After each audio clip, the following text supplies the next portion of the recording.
பண்ணுவது, எப்படி நிரல் மொழியிலிருந்து எழில் மொழியிலிருந்து கணக்குகள்லாம் எப்படி போடலாம் அப்படிங்கிறத பார்க்க போகிறோம். ஓகே,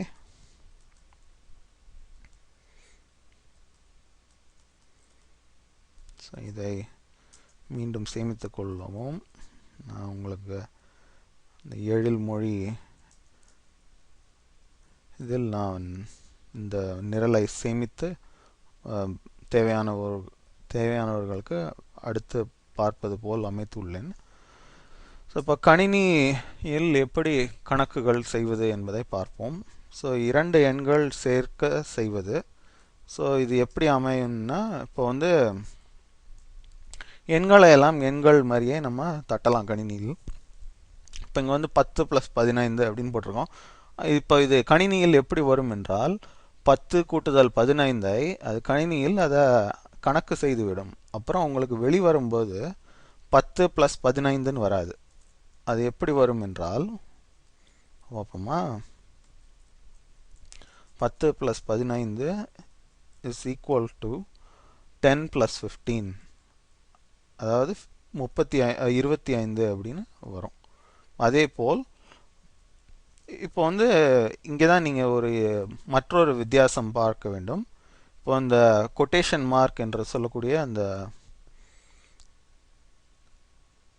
அந்த கொட்டேஷன் மார்க்குக்குள் கொடுக்கப்படும் அனைத்து எழுத்துக்களும் சரம் வகையை சார்ந்தது. அந்த கொட்டேஷன் மார்க் வெளியே கொடுக்கப்படும் எண்கள், அதாவது இந்த 10 + 15 வந்து கொடுத்தது போலேயே வெளிவரும், ஏன்னால் அது வந்து சரம் வகை. ஆனால் 10 கூட்டுதல் 15ன்னு இங்கே கொடுக்கப்பட்டிருக்குது எண் வகையை சேர்ந்ததுனால அந்த கூட்டுதல் ஆப்ரேஷன் 25 அதை கணித்து உங்களுக்கு வெளிவரும். ஸோ அதே போல் இது வந்து கூட்டுதல் எடுத்துக்காட்டு. அடுத்து வந்து 17 அதை 3ஆல் வகுந்த விடை என்ன அப்படின்னு பார்ப்போம். அது இங்கே. அப்புறம் 17லிருந்து இந்த மாடுலோ ஆப்ரேஷன் அப்படின்னு ஒன்று இருக்குது. அதாவது 17 3ஆல் வகுந்தா மீதி இருக்கும் ரிமைண்டர் என சொல்லப்படும் அந்த மீதம் எவ்வளவு. அதாவது 3 வந்து 17ல் 5 முறை வகுக்கலாம். அப்படி வகுத்தா 3 டைம்ஸ் 3 பெருக்குதல் 5 வந்து 15. ஸோ 17லிருந்து 15 கழிச்சா மீதம் எவ்வளோ, அந்த விடையை தான் இது தரும். இப்போ உங்களுக்கு 17 கூட்டுதல் 17 மீதம் 3ஆல் மீதம் செய்யப்பட்டால் அது விடை வந்து என்ன, 2. ஸோ அதைத்தான் நம்ம இங்கே பார்க்க போகிறோம். ஸோ அடுத்து வந்து இந்த கூட்டுதல், மீதம், பெருக்குதல், பிரிவுதல், அது அனைத்தையும் நாம் சேற்று இயக்கி பார்க்கலாம். அப்போ வந்து 50லிருந்து 6 முறை 5ஐ கழித்தால் விடை என்ன, அது 50. அப்புறம் 6 பெருக்குதல் 5 வந்து 30. 50லிருந்து 30 கழிச்சா எவ்வளவு, 20. ஸோ அதைத்தான் இது தரும் உங்களுக்கு. ஸோ அடுத்து அதே மாதிரி அந்த முன்னாடி செய்த அதே கணக்கு தான். ஆனால் இப்போ வந்து அந்த விடையை 4ஆல் வகுக்க போகிறோம். அது எவ்வளோ அப்படின்னு பார்ப்போமா, 5 முறை 6 4ஆல் வகுத்தா அதுதான் விடை உங்களுக்கு.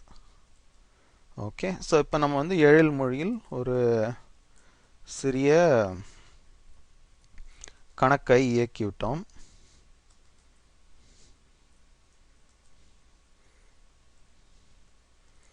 ஸோ அதை வந்து இப்போது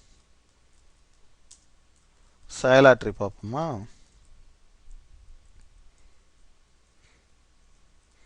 ஸோ இப்போ நீங்கள் வந்து அந்த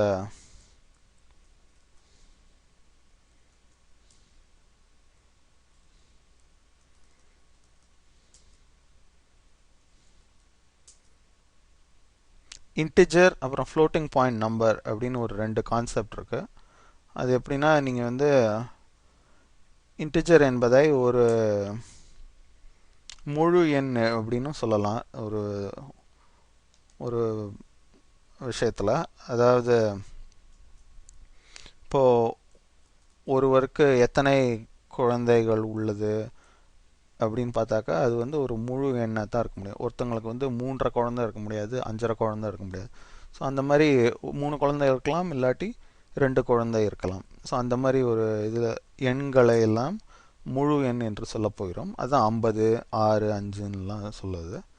ஆனால் சில இப்போ ஒரு பை எனக்கூடிய அந்த ஒரு வட்டத்தோட ஒரு ப்ராப்பர்ட்டியாக இருக்கக்கூடிய அந்த பை என்ற எண்ணை நாம் பார்த்தால் அது வந்து ஒரு ஃப்ளோட்டிங் பாயிண்ட் எண் எனக்கூடிய ஒரு ஃப்ராக்ஷனல் நம்பர். அது முழுமையான எண் கிடையாது.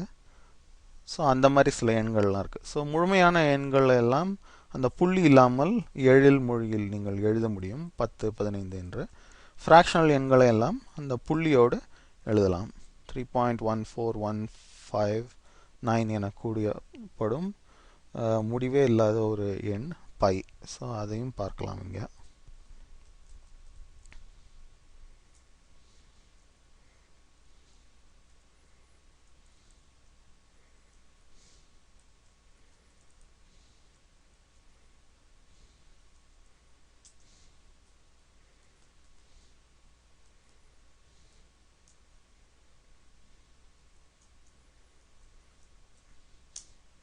இந்த சில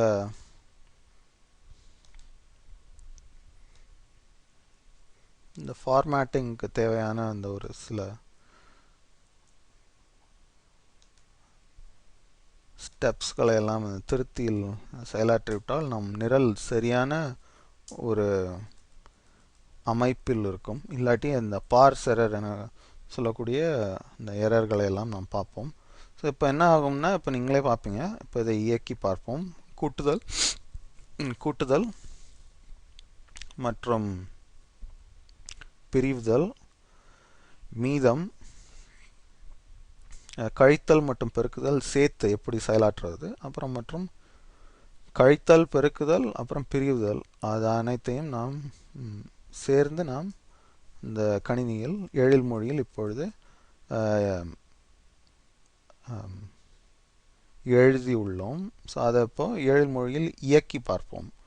ஸோ அதே இது பழையபடியே போய் நிரலை இயக்குங்கள் என்று கிளிக் செய்வோம். அது என்ன வருதுன்னு பார்ப்போம்.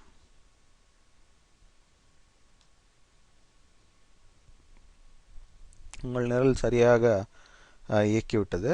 அதன் விடை என்ன? 2 எண்கள் சேர்க்க செய்வது. 10 கூட்டுதல் 15 வந்து 25. 17 வகுத்தல் 3 5.667.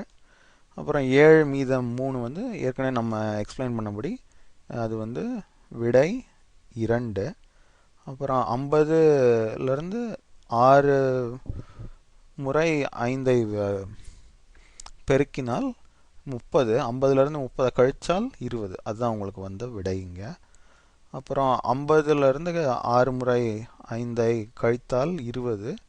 20ஐ 4ஆல் வகுத்தால் 5. அதுதான் உங்களுக்கு இங்கே விடை. அடுத்து வந்து இது ஒரு வித்தியாசமான நொட்டேஷன். உங்களுக்கு நீங்கள் ஒரு ஹைஸ்கூல் மாணவராகவோ இல்லை ஒரு 12ஆம் வகுப்பு அந்த வகையில் அறிவியல் படித்தவராக இருந்தால் உங்களுக்கு இது ஏற்கனவே தெரிந்திருக்கும். இந்த எண்ணின் வகை, அதாவது இங்கே அந்த 9ஆம் வரியில் உள்ள பை மைனஸ் 3.14159 என எழுதப்படும் கட்டளையின் விடைதான் இது. அது என்ன என்று பார்த்தால் அது பையும் இந்த நம்பரும் ஒரே அளவில் தான் இருக்கின்றது. அதனால் அதன் ஒன்றிலிருந்து மற்றொன்றை கழித்தால் அந்த மீதம் வந்து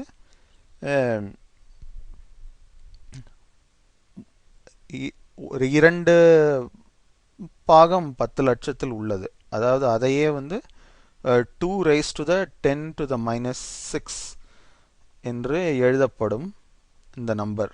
அதாவது நீங்கள் இப்போ பார்த்தீங்கன்னா